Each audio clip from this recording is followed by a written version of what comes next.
Good morning. Good to see everybody this morning. It's time for us to start our Bible class. We're going to be in Acts chapter 19. Acts chapter 19 is where we left off. Of course, Paul is on his third missionary journey. He is in the city of Ephesus. As we talked about last week, this is where he spends more time than any other place along his journeys. Ephesus is a very interesting city, to say the least. We talked about in Athens that they were very scholarly, they were very educated, they liked to discuss philosophy and the latest happenings in that area. We talked about Corinth was a very worldly city, but Ephesus, they appreciated the supernatural. They enjoyed the magic arts, if you will. And then last week when we were talking about this, of course, Paul came across the sons of Sceva, and they thought that they could do the same things that Paul had been doing with driving out demons, being exorcists, if you will. And then we noticed that these were Jewish men that were doing this. Of course, they did not have the best results with this, to say the least. They were trying to drive out a demon, and he ended up driving them out of the house. I know Jesus, I know Paul, but I don't know who you are. And of course, they left that house minus some clothing. And then after this, of course, many of those that had practiced the magic arts got rid of their magic books, or we probably would say their magic scrolls. They burned them. We talked about that it was for 50,000 pieces of silver. It was the estimate of how much those were worth. In modern day language, probably close to $500,000 worth of scrolls were burned up that day, not only by Gentiles, not only by those that don't believe, but also those that have become believers as well. Where we left off was verse 19, so let's look at verse 20. So the word of the Lord continued to increase and prevailed mightily. I like the way that Luke puts that there, right at the end. Okay, I don't know if you can picture it in your minds. I try to picture it in my minds, what it would look like as everybody is coming together and they're getting rid of their scrolls.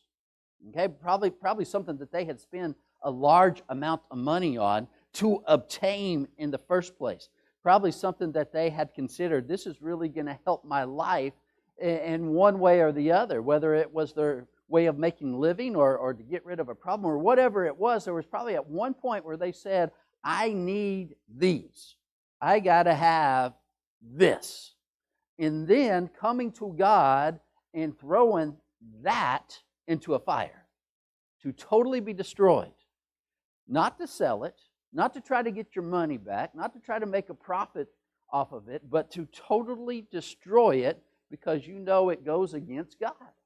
It goes against being a disciple of Christ. And so can you imagine what it looked like as they are burning these things and people are walking by? What are you doing there? Where's the hot dogs? We making s'mores today? No. We're getting rid of those things that trip us up. We're getting rid of the stumbling blocks that are in our lives. We're getting rid of evil. And what happened when they did that? That's verse 20. So the word of the Lord continued to increase and prevail mightily.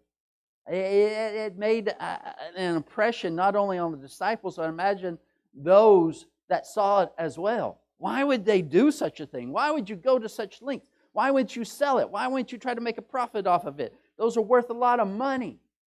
What would cause you to do that? Oh, it's the word of the Lord? It's because you're now a Christian? So the word of the Lord continued to increase and prevail mightily. The word of the Lord was having a great impact on the city of Ephesus. That takes us to verse 21. Luke gives us a little bit of information here. He says, "Now after these events, Paul resolved in the Spirit to pass through Macedonia and Achaia and go to Jerusalem, saying, after I have been there, I must also see Rome." Notice the way that Luke puts it. He says, Paul resolved. It gives that idea that this was something that was very important to him. This is something that I have to do. I got to make sure that I do these things. And so he resolved in the Spirit to pass through Macedonia and Achaia, and to check up on the churches, to check up on those that he had planted, but also, notice it also says, and go to Jerusalem.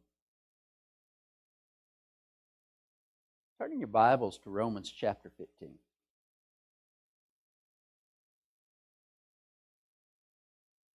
Romans chapter 15. Let's look at verse 25 and verse 26. Paul says this, "At present, however, I am going to Jerusalem bringing aid to the saints. For Macedonia and Achaia have been pleased to make some contribution for the poor among the saints at Jerusalem." Skip down to verse 30.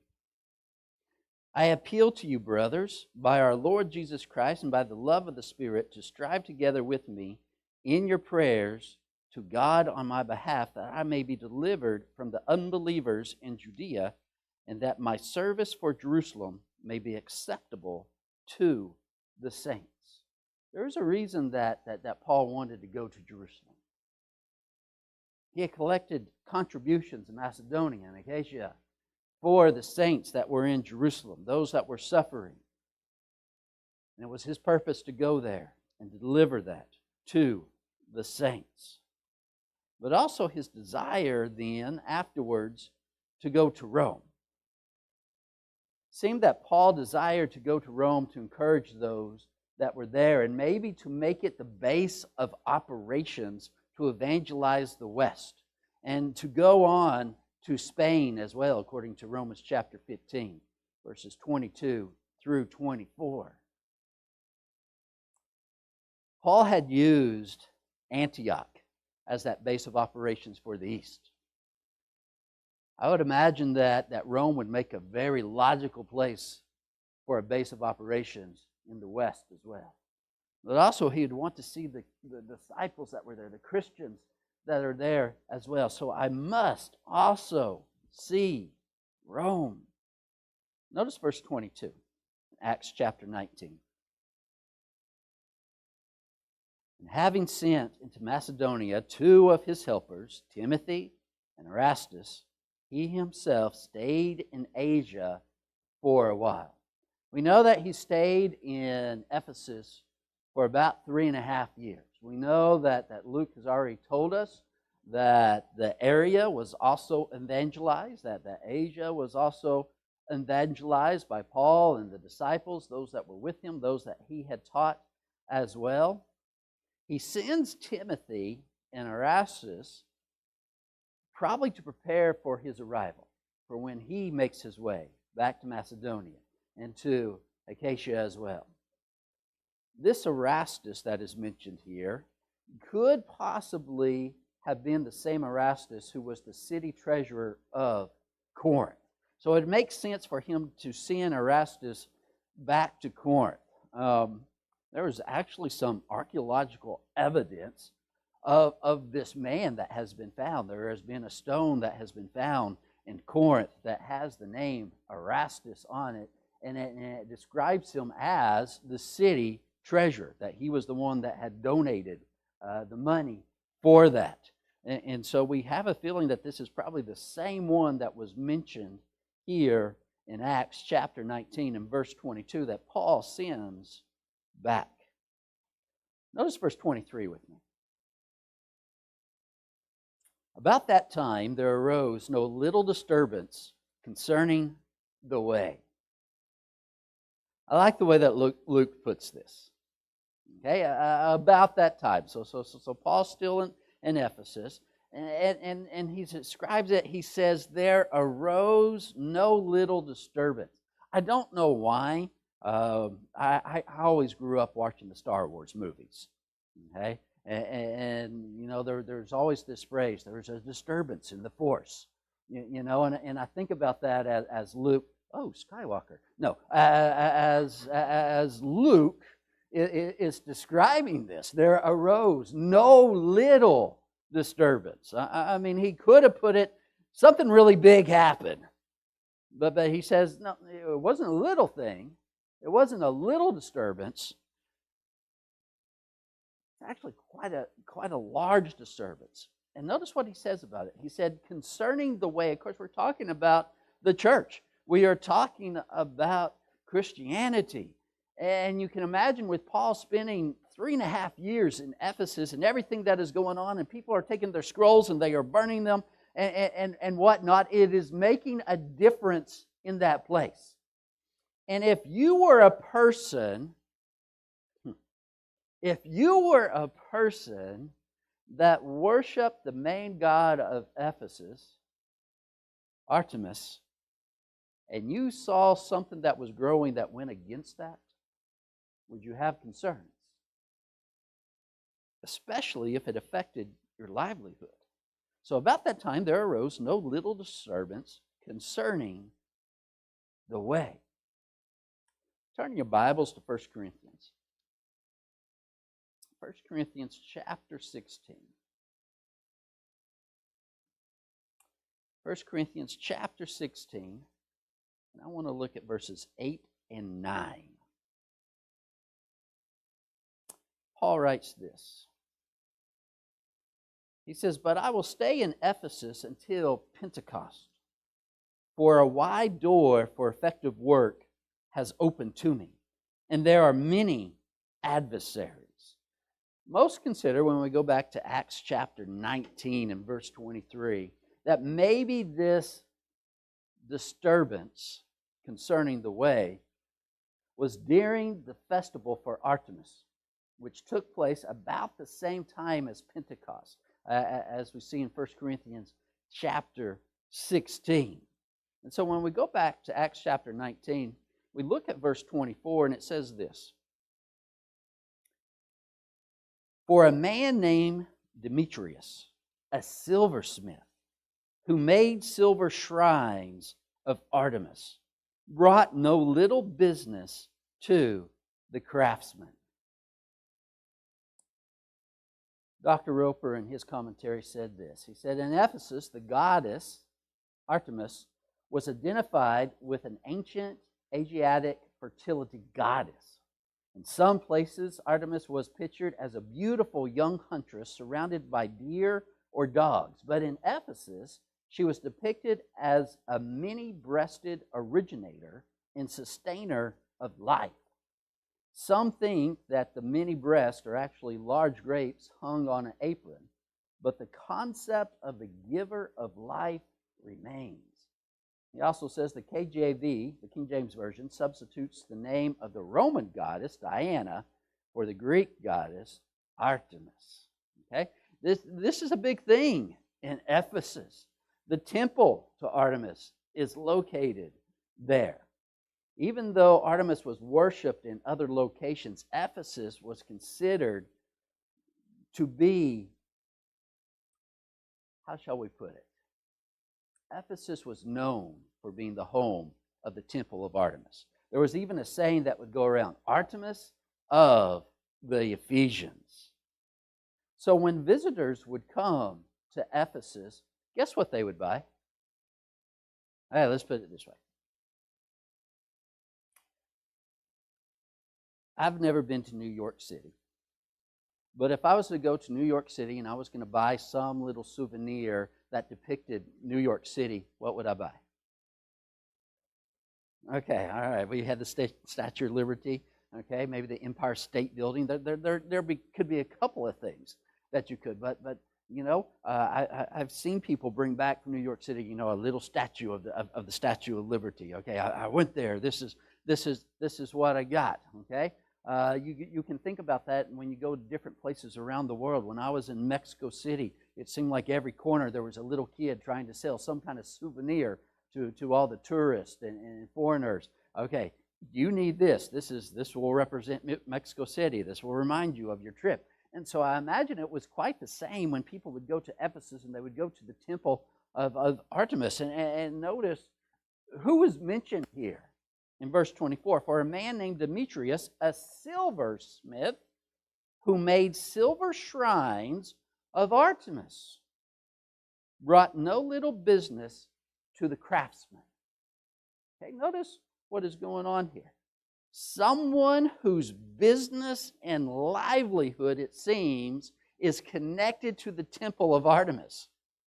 If Paul is drawing people away from this and it diminishes and maybe eventually goes away, what do I do for a job?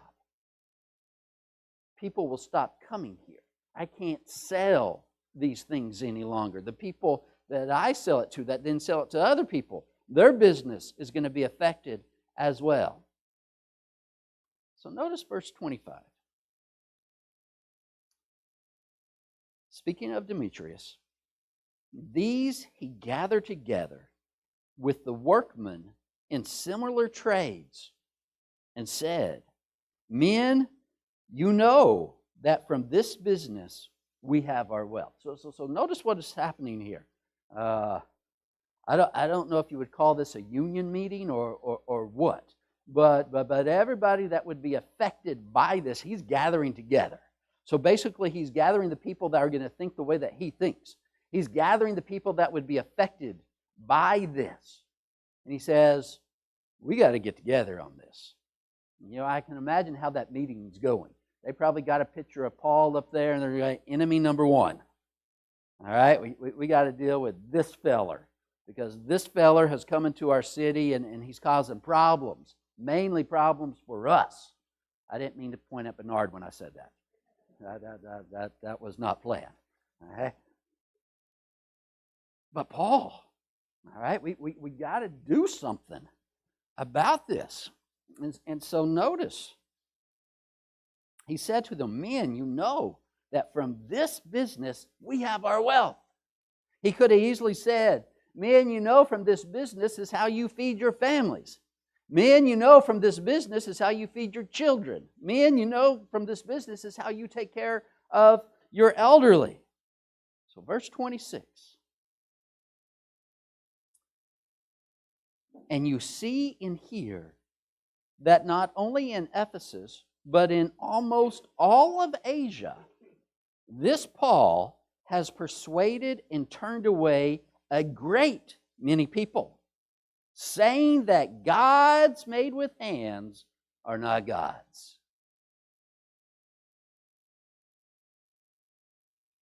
Enemy number one, Paul. Not only in our city, but in all of Asia. As you would imagine, people from all over Asia would come to Ephesus, to the temple of Artemis. They would buy the little shrines and whatnot when they would come. And he's saying it's not just affecting our city, he's not just affecting things in our city, but around the area as well, which also affects us.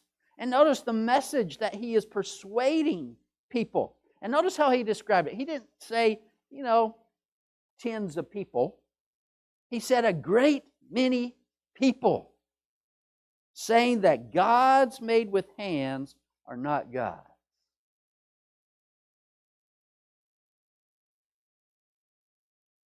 One of the quickest ways to upset people is to attack their pocketbook, is it not?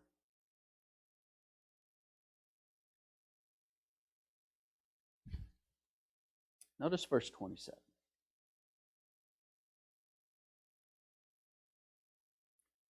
And there is danger, not only that this trade of ours may come into disrepute, but also that the temple of the great goddess Artemis may be counted as nothing, and that she may even be disposed from her magnificence she whom all Asia and the world worship. Notice the length that he's going to here. It's interesting because here we have an uninspired man, a man that is not a Christian, that is testifying to the effect that Paul is having, not only in Ephesus, but on the area as well. Can you imagine if your business is based upon a God, a worldly God, and someone comes along and says, that is worthless? That's rubbish. Let me tell you about the one true God. They're scared. They're worried. They don't want Paul to be there any longer. He's been there too long. He's been having too much of a great effect on things as it is. He is drawing people away. And I wonder if they had already seen that in their pocketbooks. You know how businessmen do, right? They gather around that big table with lots of chairs and you got numbers and whatnot. Here's the quarterly reports, and this is what is happening, and here's what's been done. All right, everybody's sales have been down by over 30%. What's going on? Why is this?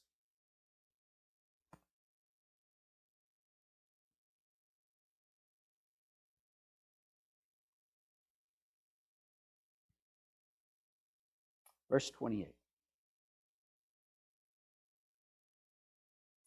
When they heard this, they were enraged and were crying out, "Great is Artemis of the Ephesians."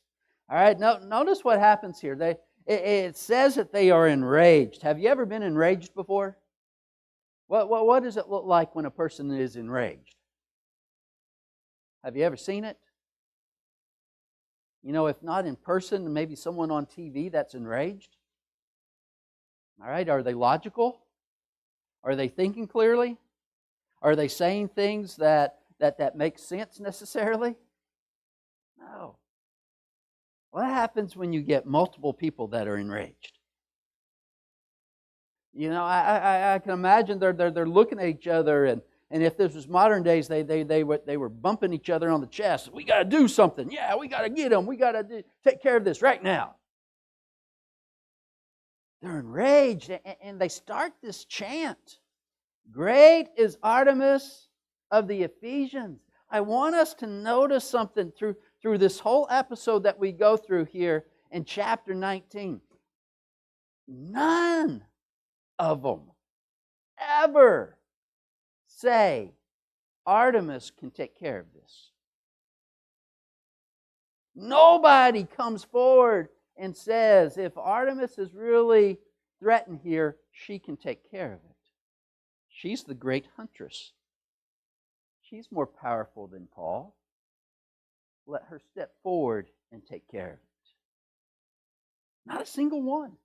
But yet they are making the chant, great is Artemis of the Ephesians. Verse 29. Demetrius' plan is coming in full effect. He's accomplishing what he wanted to accomplish. So verse 29, so the city was filled with the confusion, and they rushed together into the theater, dragging with them Gaius and Aristarchus, Macedonians who were Paul's companions in travel. Notice what is happening here. The city was full of confusion. Have you ever seen a city that was in confusion? That was filled with confusion? When I was in college in Lubbock, there was this huge dust storm that came through. Okay, Lubbock is still one of the few places on earth where I've actually seen it rain mud before, and the dust was so thick you couldn't hardly see in front of you, and it knocked out the electricity in the whole city. In fact, all the traffic lights in this city of almost 200,000 people at that time were out. Every traffic light. And can you imagine taking people, especially a city that has over 30,000 college students in it, and they're having to treat every intersection as a four-way stop without any direction? Confusion, chaos. Not only that, but you can't see. Not only that, if you're outside, if you have your window down, the sand is just hitting you. You're getting sandblasted. This city in Ephesus is in confusion. Luke describes it as filled with confusion. Not just a little part of it, but the whole city is filled with confusion. And they rush together into the theater. This theater has actually been found by archaeologists. Okay? This structure that still stands today could seat 25,000 people. So if there's a group of people that are together, where else would they go? They go to the theater. They go to where they all could fit together, and they're at the theater. But notice, they drag with them to the theater two men, Gaius and Aristarchus, Macedonian, who were Paul's companions in travel. I really wonder if the mob at first was hoping to grab Paul and drag him to the theater.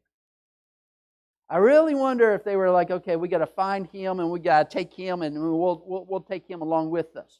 But they couldn't find Paul, so they find these two travel companions of him. And they drag them there. Now, we don't know exactly for sure who this Gaius was. Several are mentioned in the New Testament, but there's some feeling that maybe this will be the same one that we come across in the next chapter in verse 4. Aristarchus was from Thessalonica, which was the capital of Macedonia. He'll also be mentioned in chapter 20 in verse 4 as well. Even later, Paul would refer to him as a fellow prisoner in Colossians chapter 4 and verse 10. So they grabbed these two men, the travel companions of Paul. In verse 30, but when Paul wished to go in among the crowd, the disciples would not let him.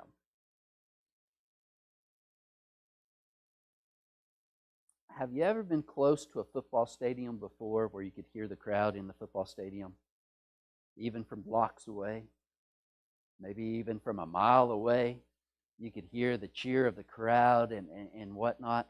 I wonder if that's the way it is here in Ephesus with everybody crowding into the theater, and they're making noise and they're yelling and whatnot, and there's that mob mentality to it.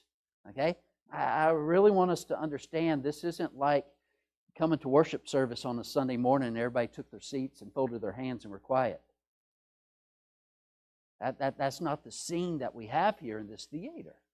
Okay? We have people that are enraged. We have a city that's in confusion.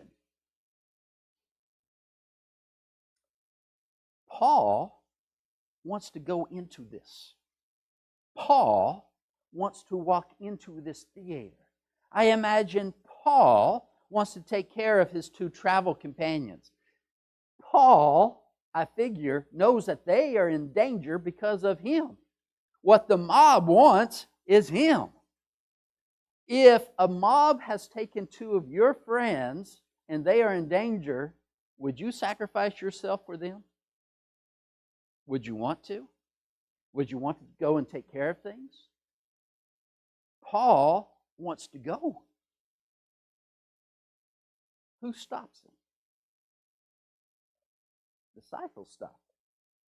Why? All right. He was in danger. Do mobs think logically? They don't. Actions first, right? We'll think later. So the disciples have stopped him from going into the theater because he wished to go in among the crowd, is the way that Luke describes it. The disciples would not let him. Can you see it? Can you picture it in your mind? It doesn't seem like that they are sitting here going, all right, Paul, you sit there and we'll stand here and have this good discussion. It's almost like it seems like they're having to physically restrain him. No, you're not going. All right, it's kind of like the movies, right? When there's a building that's on fire and somebody wants to rush in to go save their dog or a baby or something, and the firemen or policemen are like preventing them from going. You can't go in there. You can't do it. I have a feeling that's kind of the way it is with Paul here. No, you are not going in there. If we got to tackle you and dogpile upon you, you're not going.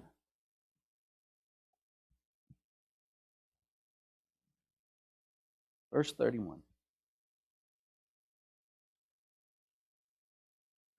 And even some of the Asiarchs who were friends of his sent to him and were urging him not to venture into the theater. The analytical Greek lexicon says this about this word for Asian rulers. These were Asian officials selected from the more opulent citizens to preside over the things pertaining to religious worship and to exhibit annual public games at their own expense in honor of the gods. Someone else said that may be a way that we could translate this word for, well, we'll get to that later, okay? Most likely, these Asiarchs would not be Christians. Most likely, their business, as was talked about, they presided over things pertaining to religious worship, okay, and to the games that would come. They could be affected by what Paul has been doing, but yet it says that they are friends of his. Go ahead, brother. Paul still had his reputation killing people, though. You know, Yeah. he was still was a rough guy, you know what I'm saying? Okay. Because they might have seen him that way, too. That's probably why he wanted to go in there and say, hey, some of those people fear me. Okay. Yeah. Okay. You know, Okay. he's got the reputation already. Okay. Still. And I wonder if also because of the miracles he has done as well. They've seen his miracles. They have seen what has happened, but I also wonder if he has that faith in God as well, that God would take care of him. Go ahead, brother. You have to realize why the crowd is so mad at him, because Artemis was bringing large amount of crowds. And think about it. This is economic stuff we're talking about. People coming in from Asia and all over the world. You're going to have hotels being rented out. And, you know, it brings in a lot of income. So for Paul to go against that, you find out that this is big trouble. You can have them, you know, the city in a struggle, losing all those income. That's one of the biggest drivers, I would think, for somebody to, you know, to go against Artemis. So and Demetrius knows that, look, this is one of our number one source of income. Yeah, for sure. Okay. So, you know, when you say that, brother, it does remind me. I don't know if some of you remember in the mid-'90s when the government was shutting down bases around the country. I was in Lubbock at college at the time, and right outside Lubbock was Reese Air Force Base, and it was one of those bases that was coming to be closed. And I can remember the city all getting together, and when the generals and politicians would come to the city, everybody was lining the streets. Save our base. Save our base. Why?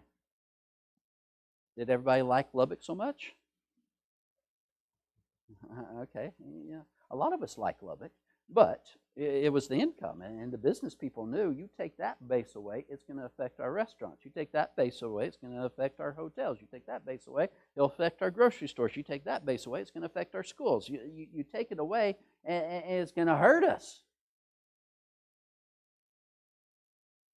So when we come back to verse 31, and these Asiarchs, who were friends of his, sent to him and were urging him not to venture into the theater. So not only the disciple, but these officials as well, these Asian officials were urging. The word urging here gives the idea of repeatedly urging him.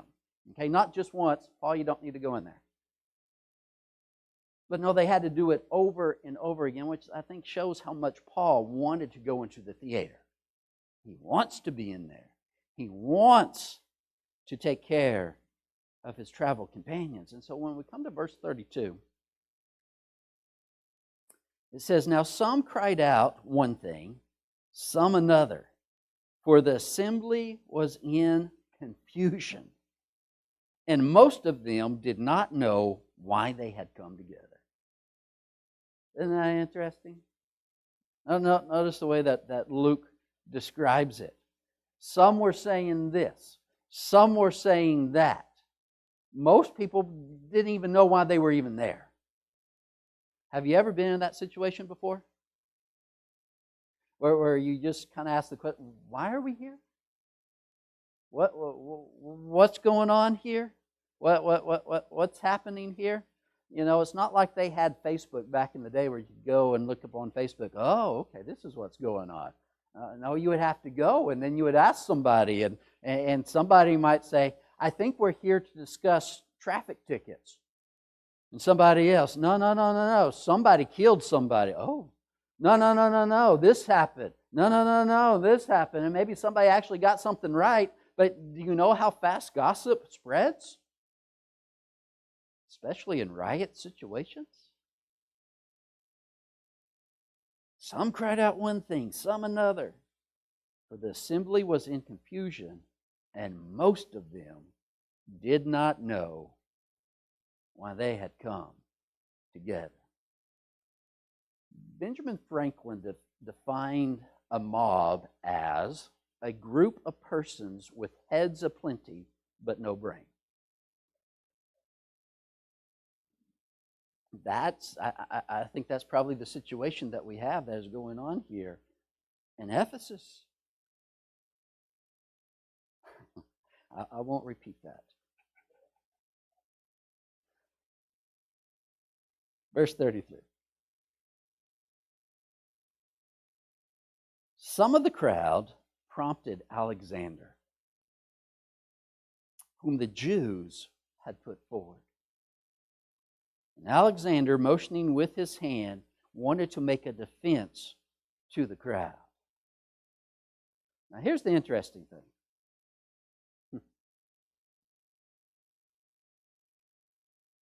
Who's the person that is coming forward here?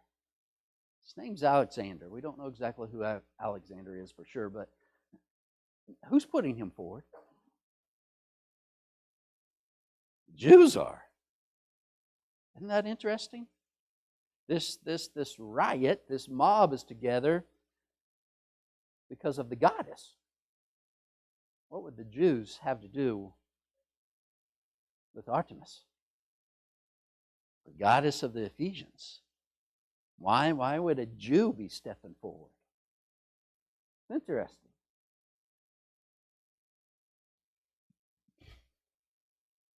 Some of the crowd prompted Alexander, whom the Jews had put forward, and Alexander, motioning with his hand, wanted to make a defense to the crowd.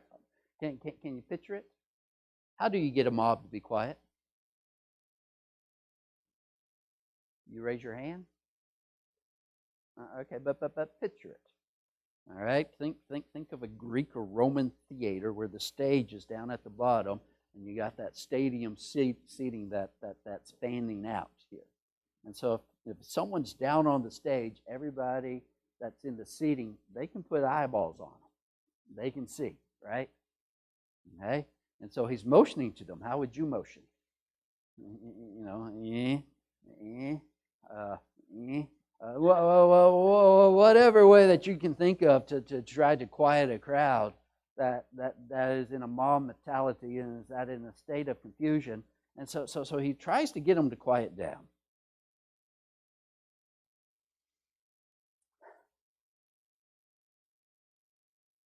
Is it possible? I'll put some possibilities out here for you. Why the Jews? Why would they be there? Why were they there with the idol worshippers? Is it possible that some of them were craftsmen themselves, making a profit off of idol worship? Does that make them true Jews? Seems like the Ten Commandments talks about something about not doing that. Is it possible that they wanted to make sure the mob didn't think they were associated with Paul? Maybe so. Is it possible that this would be some of the disgruntled Jews that wanted Paul gone as well? Okay, possible. Now, I said we don't know exactly about Alexander, but I think there's some evidence that we do. Okay? We still got a couple of minutes here. All right, let's go to 2 Timothy chapter 4.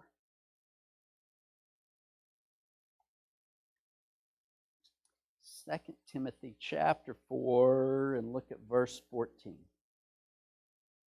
2 Timothy chapter 4 and verse 14, where Paul is writing to Timothy, and he says this: Alexander the coppersmith did me great harm. The Lord will repay him according to his deeds. Notice how this Alexander is described. The coppersmith. Is it possible that he is one of those craftsmen that Demetrius has brought together? But then also go to 1 Timothy chapter 1. 1 Timothy chapter 1 and verse 20.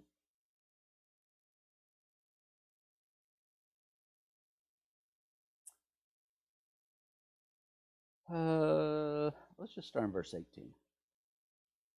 This charge I entrust to you, Timothy, my child, in accordance with the prophecies previously made about you, that by them you may wage the good warfare, holding faith in a good conscience. By rejecting this, some have made shipwreck of their faith, among whom are Hymenaeus and Alexander, whom I have handed over to Satan, that they may learn not to blaspheme. Okay? Of course, Paul would have been writing to Timothy from Ephesus. Now, when we go back to chapter 19, in the book of Acts, Alexander motions, verse 34, says, But when they recognized that he was a Jew, for about 2 hours they all cried out with one voice, Great is Artemis of the Ephesians. Did Alexander get to speak? Doesn't seem like it. Did his motioning with the hands make a difference? Doesn't seem like it. But notice what it says. But when they recognized that he was a Jew. Did they have PowerPoint back in the day with a big screen? Now standing before you is Alexander the coppersmith, the Jew. Oh, a Jew, boo. Somehow they recognized, okay, was it the way he was dressed? Was it, the way that he walked? Whatever it was, they recognized who he was. He's a Jew. And so they start chanting. That's the other thing about a mob, right? Or about a riot. They come up with these quick chants, right? That everybody can say together. You don't try to piece together long sentences for a mob, right? Because people get out of sync and whatnot. But if you keep it short and succinct, then people can understand it. People can join in with it, and people can be there with it, right? And so here they are. They start shouting for 2 hours. 2 hours they shout, Great is Artemis of the Ephesians. Could you yell for 2 hours? Maybe if you're a kid. But other than that, could you yell for 2 hours? You know, at what point do you stop? What point do you go, okay, can we have some refreshments now or something? My throat's getting dry. But this is how determined they are. And so now they're all picking up on the real reason why they are there. This is what we are getting to. All right? Great is Artemis of the Ephesians. And over and over and over. We're going to end class with this as we are now overtime. But Josephus, the Jewish historian, he said this.